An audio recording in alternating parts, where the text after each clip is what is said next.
Class 10 এটা বহুত viral প্ৰশ্ন আৰু ক্লাছ 10 এটো মোস্ট কনফিউজিং আৰু ডিমান্ডেড এটা প্ৰশ্ন ডিমান্ডেড কোৱেশ্চনটো কি হ'ল কোৱেশ্চনটো হ'ল প্ৰুভ √2 √3 √5 এই তিনটা ভিতৰত যিকোনো এটা ইজ ইৰেশনাল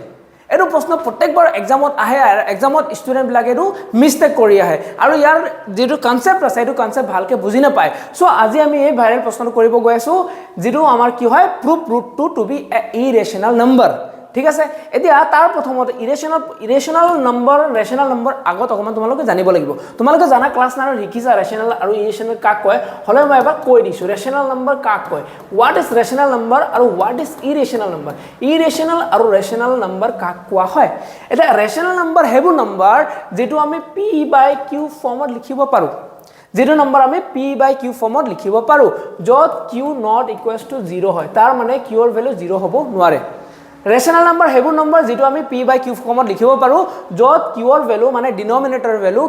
0 হ'ব নোৱাৰে বুজি পাইছা সো যেনেকে ফৰ এক্সাম্পল 4/3 7/9 8/3 যিকোনো নম্বৰ এটা যেটো আমি p/q ফৰ্মত লিখিব পাৰো আৰু q ৰ ভ্যালু যেটো ডিনোমিনেটৰ ভ্যালু 0 হ'ব নোৱাৰে এটো ৰেশনাল নম্বৰ আৰু ইৰেশনাল নম্বৰ মানে কি তেতিয়ালে ইৰেশনাল নম্বৰ এটো নম্বৰ যেটো আমি p/q ফৰ্মতে লিখিব নোৱাৰো it cannot be expressed in the form of p/q form আমি p/q ফৰ্মত ইৰেশনাল নম্বৰ লিখিব নোৱাৰো it cannot be expressed p/q form for example ধৰি লোৱা 2.66666 এটো ৰিপিট হৈ গৈ থাকিলে এটো গুটৰ জনম ৰিপিট হৈ গৈ থাকিব যেহেতু ৰিপিট হৈ গৈ আছে সো গতিকে আমি ইয়াৰ ডিনোমিনেটৰ লিখিবই নোৱাৰো সো এনেকে ধৰণৰ নম্বৰ আমি কি বুলি কও ইৰেশনাল নম্বৰ সো ইৰেশনাল নম্বৰ আৰু ৰেশনাল নম্বৰ তোমালোকে জানা হেতু মই অকমান কৈ দিলো এতিয়া এই কোৱেশ্চনটো সোৱা কেনেকে আমি এটেম্প কৰো এজিউম কেনেকে কৰো আৰু আমি কেনেকে ইয়াক সলভ কৰো ঠিক আছে ইয়াৰ এটো প্ৰশ্ন হল কন্ট্ৰাডিক্টৰি প্ৰশ্ন ঠিক আছে এটো আমি প্ৰুফ অফ কন্ট্ৰাডিকশন আমি এটো ইয়াৰ method of proof of contradiction proof by contradiction ঠিক আছে প্ৰুফ বাই কন্ট্ৰাডিকশন এটো প্ৰশ্ন আমি প্ৰুফ বাই কন্ট্ৰাডিকশন কোৱেশ্চন বুলি কোৱা হয় মানে আমি ইয়াৰ কন্ট্ৰাডিকশন দি এটো প্ৰুফ কৰিব গৈ আছো ঠিক আছে কন্ট্ৰাডিকশন মানে কি তুমি কিবা এটা লৈছা হেতু উল্টা হৈছে কন্ট্ৰাডিকশন মানে কি তুমি কিবা এটা বস্তু এজিউম কৰিছা আৰু তাৰ উল্টাই হৈছে হেতু কন্ট্ৰাডিকশন বুলি কোৱা হয় সো এনেকে ধৰণে এটো আমি প্ৰুফ কৰিব আজি গৈ আছো সো বলা কেনেকে কৰো সোৱা সো যেহেতু ইয়াৰ √2 ইৰেশনাল প্ৰুফ কৰিব দিছে আমি প্ৰথমতে ধৰিলো let √2 be rational আমি কি ধৰিলো let √2 be rational উল্টা ধৰি ললো কৈছে প্ৰুফ কৰিব ইৰেশনাল আমি ধৰি ললো √2 be rational এতিয়া ৰেশনাল ধৰি লোৱা লগে লগে তোমালোকক এতিয়া জাস্ট কলো ৰেশনাল নম্বৰ যদি হয় তেতিয়ালে এটো p/q ফৰ্মত এক্সপ্ৰেছিবল হ'ব মানে কি আমি √2 p/q ফৰ্মত লিখিব পাৰিম যদি এটো ৰেশনাল হয় যেটো আমি ধৰি লৈছো এটো যত q ৰ ভ্যালু কি হ'ব যত q ৰ ভ্যালু ইকুৱেলছ টু 0 নহব আৰু আমি এটা বস্তু আৰু ধৰিম এটো যদি p আৰু q আছে এই দুটা p আৰু q কো-প্ৰাইম হ'ব লাগিব r কো-প্ৰাইম আৰু কি হ'ব লাগিব কো-প্ৰাইম নাম্বাৰস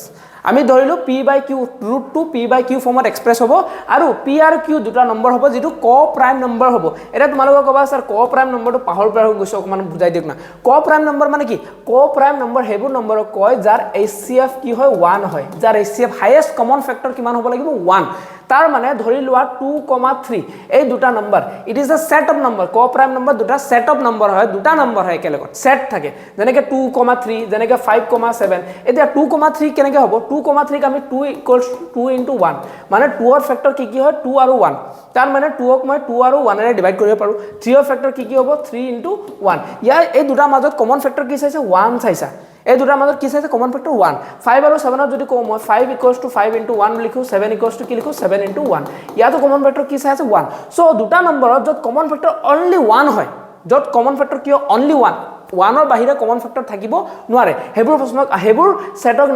নম্বৰছক আমি কি বুলি কও কো-প্ৰাইম যেনেকে 5 আৰু 7 ইয়াতো কমন ফেক্টৰ মাত্ৰ কি আছে 1 আছে তাৰ বাহিৰে একো নাই সো এনেকে ধৰণৰ নম্বৰ আমি কি বুলি কও কো-প্ৰাইম ইয়াতো এনেকে ধৰণৰ p আৰু q ৰ কমন ফেক্টৰ অকল 1 থাকিব ইয়াৰ কমন ফেক্টৰ কি থাকিব অকল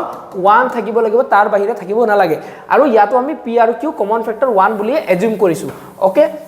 তা ফাৰ্দাৰ প্ৰসিড কৰো প্ৰশ্নটো কি আছে √2 = p/q ধৰিলো √2 কি ধৰিলো p/q সো আমি তাৰ পিছত কি কৰিব পাৰো মইটো q টো যদি এফালে পঠিয়াই দিও তুমি কবা পঠিয়াব পাৰা q = √2 q কি হ'ব p মানে কি আমি q টো এফালে ইনটু কৰি দিলে এটা আমি স্কোয়াৰিং কৰি দিম কি কৰিম স্কোয়াৰিং বোথ সাইড ঠিক আছে এটা স্কোয়াৰিং বোথ সাইড কৰি দিলো ইয়াত লিখি দিলো মই স্কোয়াৰিং বোথ সাইড এটা স্কোয়াৰ কৰাৰ লগে লগে তোমালোকে জানা যে স্কোয়াৰ মানে কি এনেকে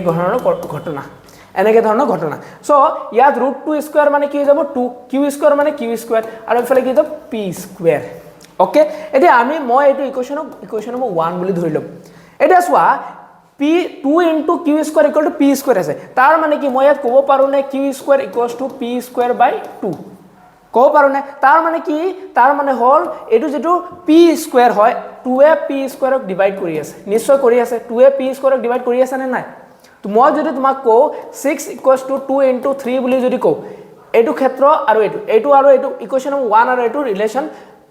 কম্পাৰিজন কৰা ইকুৱেশ্যন 1 আৰু এটো কম্পাৰিজন কৰা মই 6 ক 2 into 3 বুলি লিখিব পাৰো বা মই 12 ক মই যদি 4 into 3 বুলি লিখিব পাৰো তাৰ মানে কি 2a 6 ক ডিভাইড কৰি আছে নিশ্চয় এটা নম্বৰ যদি কিবা এটা ফ্যাক্টৰত ৰিপ্ৰেজেন্ট হয় হে ফ্যাক্টৰৰ যিকোনো এটা নম্বৰে এই নম্বৰটোক ডিভাইড কৰিব যেহেতু 6 ৰ ফ্যাক্টৰ 2 আৰু 3 সো 2 আৰু 3 এই দুটা নম্বৰে 6 ক ডিভাইড কৰিব যেনেকৈ 12 ৰ ফ্যাক্টৰ 4 আৰু 3 সো 4 এ 12 ক ডিভাইড কৰিব নিশ্চয় কৰিব মই যদি 12/4 লিখি দিও মই ইয়াৰ পৰা গম পাই যাম যে 12 ক 4 এ 12 ক ডিভাইড কৰিব ইয়াৰ পৰা হেতু এনেকৈ হৈ আছে p square by 2 মানে কি 12/2 বা ইয়াত মই যদি লিখো ইয়াত মই যদি এনেকৈ ধৰণে লিখো 6/2 equals to 3 তাৰ মানে কি 2a 6 ক ডিভাইড কৰি আছে ইয়াতো p square by 2 মানে 2a p square ক ডিভাইড কৰি আছে ইয়াত মই কি লিখিলো 2 divides p square নিশ্চয় হ'ব তাৰ পিছত মই লিখিব পাৰো 2 divides p এটো কৰপা লিখিলে স্যাৰ এটো ইকুৱেশ্যন থিওৰাম 1.3 ৰ পৰা লিখিলো কৰপা লিখিলো থিওৰাম 1.3 থিওৰাম 1.3 এ কয় যে যদি এটা প্ৰাইম নম্বৰ p আছে আৰু এই প্ৰাইম নম্বৰটোৱে যদি a স্কয়াৰক ডিভাইড কৰি আছে তেতিয়া p A a co divide কৰিব যেহেতু 2a p স্কয়াৰক ডিভাইড কৰি আছে 2a a p co divide কৰিব এটো আমি থিওৰাম 1.3 তোমালোকৰ কিতাপতে আছে ওকে বুজি পালা এটা যেহেতু 2a p ক ডিভাইড কৰি আছে তাৰ মানে আমি ক'ব পাৰো নে যে এটো যেটো p আছে এটো p তাৰ মানে এটো হ'ব p যে 2 ৰ কিবা এটা ফ্যাক্টৰ হয় বুলি যদি 2 p ক ডিভাইড কৰি আছে ধৰি লোৱা 2a 12 ক ডিভাইড কৰি আছে তাৰ মানে কি 12 2 ৰ কিবা এটা ফ্যাক্টৰ হ'ব ভাল কেও না if যদি 2a 12 ক ডিভাইড কৰি আছে তেতিয়া আমি 12 ক 2 ৰ কিবা এটা ফ্যাক্টৰৰ ৰূপত লিখিব পাৰো মানে 2 টো আগত থাকিব পাৰে সো গতিকে 2 into 6 হ'ব ইয়াত এই 6 টো আমি ধৰা নাই জাস্ট আমি ধৰিছো 2a যেহেতু 12 ক ডিভাইড কৰি আছে সো আমি 12 ক 2 into something বুলি লিখিব পাৰো বুজি পালা সো এই something টো আমি কি বুলি ধৰি ললো c বুলি ধৰি ললো যেহেতু 2a p ক ডিভাইড কৰি আছে সো p যেটো 12 টো মই p বুলি ধৰিলে তো 2 বুলি ধৰি যেহেতু 2a p ক ডিভাইড কৰি আছে সো p যেটো আছে p ক মই 2 ৰ কিবা এটা ফ্যাক্টৰ ৰূপে লিখিব পাৰো এক্সপ্ৰেছ কৰিব পাৰো সো মই লিখিলো p = 2 into এটো যেটো বাকি পোৰশনটো আছে এটো মই c এটা কিবা এটা কনস্ট্যান্ট c বুলি ধৰি ললো সো এটো আমাৰ পৰা আমি ইয়াৰ পৰা এটো পাই গলো যদি if p divides 2 divides p তাৰ মানে p ক মই কিবা 2 ৰ ফ্যাক্টৰ লিখিব পাৰো সো মই এটো লিখি দিলো p = 2c স্কয়াৰ তেতিয়া মই আকৌ ইয়াত 2c লিখিলো আকৌ ইয়াত স্কোয়াৰিং বোথ সাইড কৰিম এটা স্কোয়াৰিং বোথ সাইড কৰাৰ লগে লগে কি হ'ব p = 2c का হোল স্কয়াৰ হৈ গল না তাৰপিছত ইয়াত কি হ'ব p = 4c স্কয়াৰ হল এটা আমি কি কৰিম আমি যেটো এটা পিওৰ ভ্যালু পালো এই পিওৰ ভ্যালুটো ইকুয়েশন নম্বৰ 1 পুট কৰিম আমি পিওৰ ভ্যালুটো কত পুট কৰিম equation number 1 so equation number 1 এ আমাক কি কয় ইকুয়েশন নম্বৰ 1 এ কয় যে 2q² = p²। আমি কি কৰিলো এই পিওৰ ভ্যালুটো ইকুয়েশন নম্বৰ 1 ত পুট কৰিলো ভালকে সোৱা ইকুয়েশন নম্বৰ 1 যেটো আছে এটো যেটো আছে ইয়াত আমি পিওৰ ভ্যালুটো পুট কৰিম so equation number 1 to 2q² = p² হয় সো ইয়াত p² ভ্যালু কিমান পাইছিলো p² ভ্যালু কিমান পাইছিলো তুমি কবা 4c² পাইছিলো बहुत बढ़िया এটা 2 আৰু 2 কাটি দিলে কি হৈ গল q² = 2c² হৈ গল হলে নাই 2c² হৈ গল এটা মই যদি আকৌ মই কব পাৰো যে q² / 2 = c²। তাৰ মানে কি তাৰ মানে ইয়াত চাই আছো যে 2 divides q² আকৌ কি হৈ আছে যেহেতু q 2 ৰ ফ্যাক্টৰ হৈ আছে তাৰ মানে 2 q কো ডিভাইড কৰিব তাৰ মানে 2 q কাক ডিভাইড কৰিব q সো মই লিখিলো q² / 2 মানে 2 divides q²। এটা 2 যদি q² ক ডিভাইড কৰে 2 divides q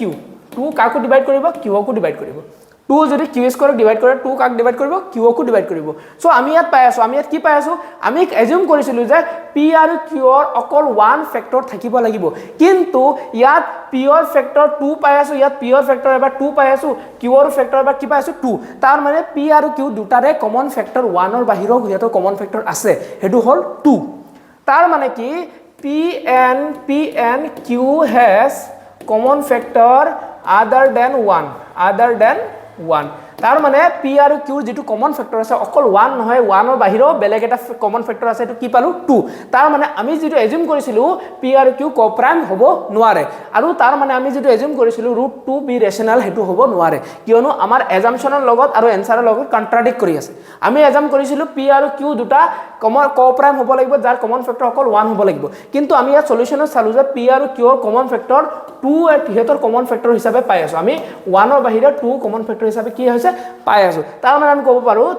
পাৰো that √2 is irrational আমি তাৰ মানে আমি যেটো লৈছিলো হেটো আমাৰ কন্ট্ৰাডিকশন হৈ আছে আমি ক'ব পাৰো therefore √2 is irrational বুজি পালা কথাটো একেবাৰে